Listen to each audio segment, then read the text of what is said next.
السلام علیکم۔ کتابیں سنو، میں ہوں جنیدی۔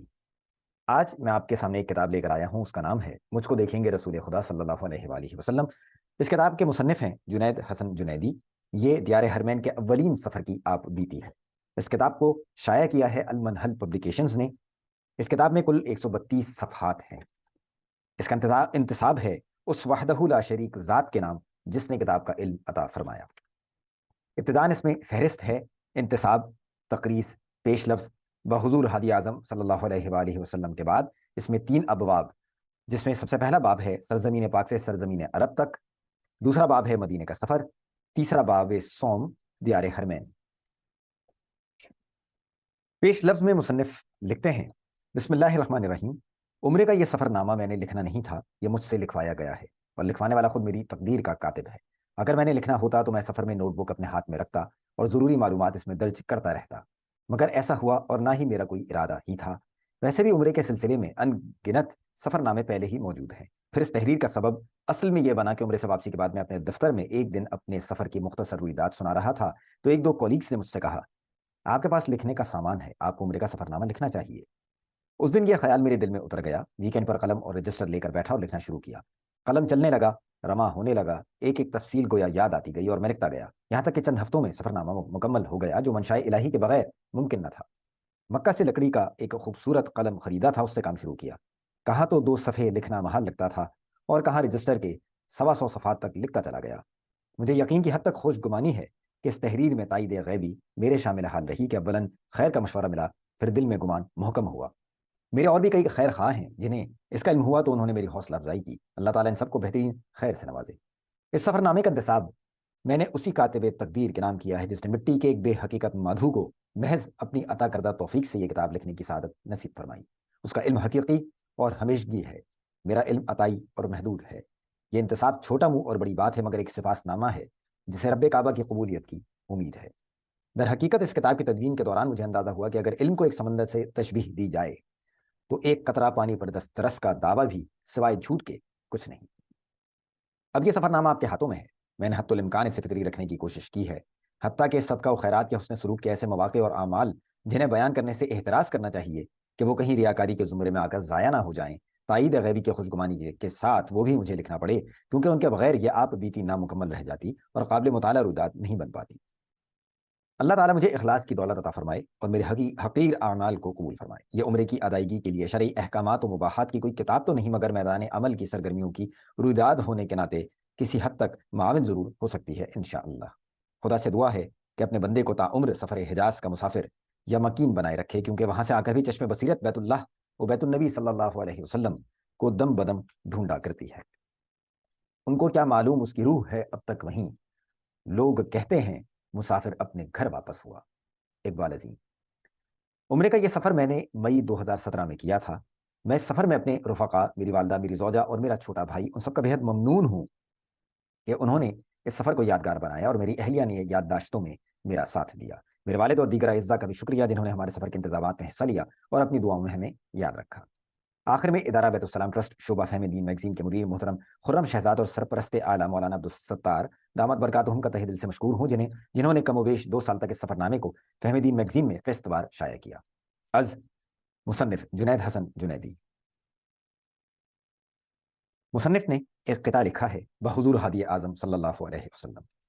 ہے ریت کے طوفان میں بگولوں سے گھرا دل، ڈرتا ہوں نہ کھو جائے بیاباں میں میرا دل، اس دشت کی بے آب و گیاہی میں جنیدی، ہے جائے اما میری بس ایک غار ہرا دل۔ باب اول، سرزمین پاک سے سرزمین عرب تک۔ زندگی میں پہلی بار عمرے کی سعادت مل رہی تھی، بلکہ میں تو سرزمین عرب مکہ و مدینہ ہی پہلی دفعہ جا رہا تھا۔ خود اپنی کیفیت ناقابل فہم تھی، اور سچ کہوں تو اب تک سب کچھ ناقابل یقین لگتا ہے۔ شاید ان صفحات کو تحریر کرتے ہوئے میں خود کو بھی یقین دلا سکوں کہ دنیا کے سب سے متبدلک اور مقدس مقامات سے ہو کر آیا ہوں، جو محض اللہ کریم کی شان کریمی کا مجھ عامی پر خاص فضل ہوا۔ کل 11 راتوں کے قیام کا پروگرام لے کر ہم 8 شعبان یعنی 4 مئی بروز جمعرات سفر عمرہ پر روانہ ہوئے۔ گھر سے ہی غسل کر کے مردوں نے احرام کی چادریں اور 2 پٹی کی چپل، جبکہ خواتین نے عبائے اور جوتے پہن لیے تھے۔ ہم 2 رکعت نفل پڑھ کر جناح انٹرنیشنل ایئرپورٹ پہنچے اور گھر والوں سے رخصت لے کر اندر داخل ہوئے۔ احرام پہنے ہوئے ایئرپورٹ کے کشادہ لاؤنج میں بیٹھنا منفرد سا لگا۔ ویٹنگ لاؤنج میں ناشتہ کیا جو گرم کافی اور بیکری آئٹمز پر مشتمل تھا، اور اتنے میں ہی جہاز کے اندر جانے کی اناؤنسمنٹ سنائی دی۔ ہماری نشستیں آرام دہ اور حسب توقع برابر برابر تھی۔ بورڈنگ سے لے کر جہاز میں بیٹھنے تک کے مراحل آسانی سے طے ہو گئے۔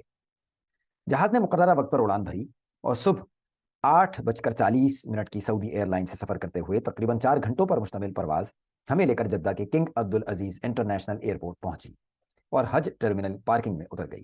چونکہ سعودی عرب کا وقت پاکستان کے مقابلے میں 2 گھنٹے پیچھے ہے، اس لیے وہاں ابھی 11 بجنے لگا تھا۔ ہم نے جہاز میں احرام کی نیت میقات آنے سے پہلے ہی کر لی تھی۔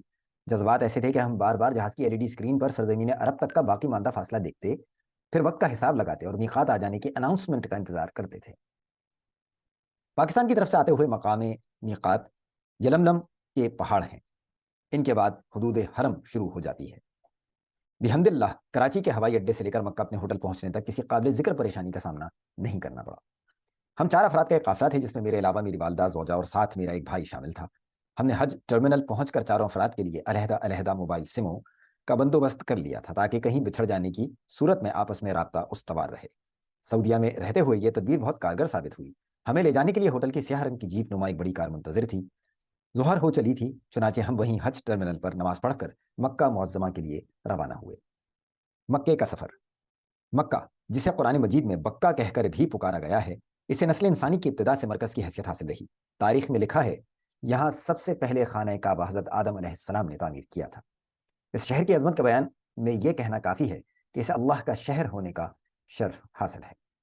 جدہ سے مکہ کے راستے میں گاڑی کی ونڈ اسکرین سے باہر دیکھتے ہوئے مجھے یہ خیال دامن گیر رہا کہ جن راستوں سے گزر کر میں مکہ جا رہا ہوں، یہاں سے اسلام کی سطوت کے شاندار ماضی میں یقیناً جلیل القدر ہستیاں گزرتی رہی ہوں گی۔ اللہ بڑا ہے جو ہمیں یہاں لے کر آیا۔ رستے میں گھر والوں سے پاکستان میں واٹس ایپ ویڈیو کال کے ذریعے رابطہ بھی رہا۔ جدہ سے مکہ تک کا فاصلہ تقریباً 1.25 گھنٹے پر مشتمل تھا۔ کچھ دیر بعد مکہ کا داخلی راستہ آیا تو بسم اللہ پڑھ کر ہم اللہ کے شہر میں داخل ہوئے اور بیت اللہ کی دیدار اور پہلے عمرے کی سعادت کا جوش لیے مکہ میں اپنے ہوٹل جا پہنچے۔ دستور کے مطابق میں نے پاکستان سے ہی ہوٹل بکنگ کروا لی تھی۔ ہوٹل پر آسائش تھا۔ ہم اس کی فارمیلٹیز پوری کر کے بغیر دقت اپنے کمرے تک پہنچے جو 5ویں منزل پر تھا۔ کمرہ شاندار اور خوبصورت فرنیچر سے مزین نیا نیا سا تھا۔ سب سے پہلے کمرے کی کھڑکی سے باہر جھانکا۔ شاید حرم کا نظارہ دکھتا ہو، مگر اس جانب ہوٹل کا مین گیٹ اور پارکنگ ایریا بنے ہوئے تھے۔ عصر کا وقت ہو چکا تھا، لہٰذا تازہ دم ہو کر اور ہلکے پھلکے سنیکس کھا کر ہم مسجد الحرام کی طرف روانہ ہوئے۔ مسجد الحرام ہوٹل مسجد کے کارنر کی جانب مین شاہراہ کے ساتھ واقع تھا۔ اس کی بیسمنٹ سے ایک راستہ مسجد حرام کی جانب نکلتا تھا۔ ہم اسی راستے بیت اللہ پہنچے۔ مسجد حرام دنیا کی سب سے بڑی مسجد ہے جس کی خوبصورتی اور جاہ و جلال کا نظارہ ہم براہ راست پہلی دفعہ کر رہے تھے۔ مسجد کے سٹرکچر میں سفید اور پھر سرمئی رنگ نمایاں ہے۔ اس کی تعمیر میں اعلیٰ ترین پتھر، ماربل، ماہرین اور دیگر بہترین وسائل کو بروئے کار لایا گیا ہے۔ باب فہد گیٹ نمبر 69 ہمارے راستے کے اختتام پر واقع تھا جس سے اندرون مسجد کا آغاز ہوتا تھا۔ یہاں سے ہم بسم اللہ والصلاۃ والسلام علی رسول اللہ اللہم افتح لی ابواب رحمتک پڑھ کر اندر داخل ہوئے۔ ایک نہایت طویل و عریض ہال تھا۔ بائیں جانب قبلہ رخ تھا اور وہیں سے مطاف کی طرف بھی راستہ جاتا تھا۔ ہم بھی اسی جانب چل دیے اور نظریں جھکائے رکھیں تاکہ پہلی نظر کعبے پر بھرپور پڑے اور خوب دعائیں کر سکیں۔ آج کے لیے اتنا ہی۔ اگلی قسط کے لیے اگلی ویڈیو کا انتظار کیجیے۔ شکریہ۔